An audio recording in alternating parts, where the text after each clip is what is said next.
pemirsa, hujan deras yang melanda wilayah Sumatera Selatan mengakibatkan banjir yang berdampak pada infrastruktur jalan alami rusak.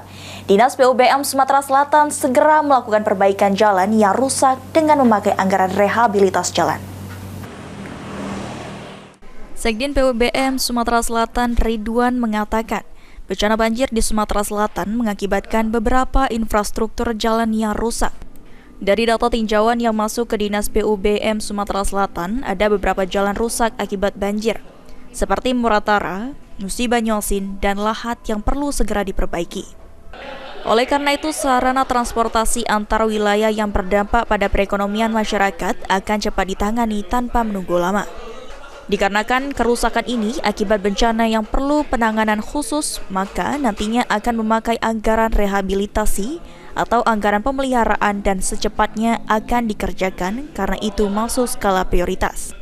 Ditambahkan Ridwan, dari informasi jalur alternatif penghubung Palimura tidak terjadi banjir lagi, namun belum bisa dilalui karena ada beberapa titik ruas jalan dan jembatan yang rusak dan perlu diperbaiki secepatnya. Di daerah Musirawas Utara, di Kabupaten Lahat, dan juga ada di Kabupaten Sekayu, Musi Banyuasin, itu semua yang terdapat banjir, yang kerusakan jalan akan kita tangani.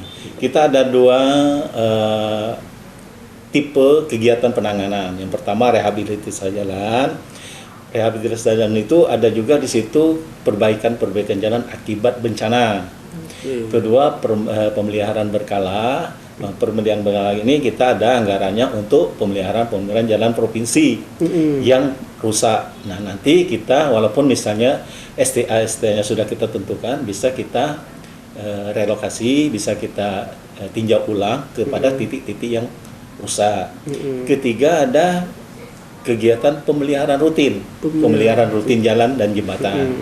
Nah, pemeliharaan rutin ini juga bisa mengakomodir jalan-jalan kita yang rusak akibat dari banjir ini, yang tentunya rusak-rusak ringan. Kalau di atas rusak-rusak ringan.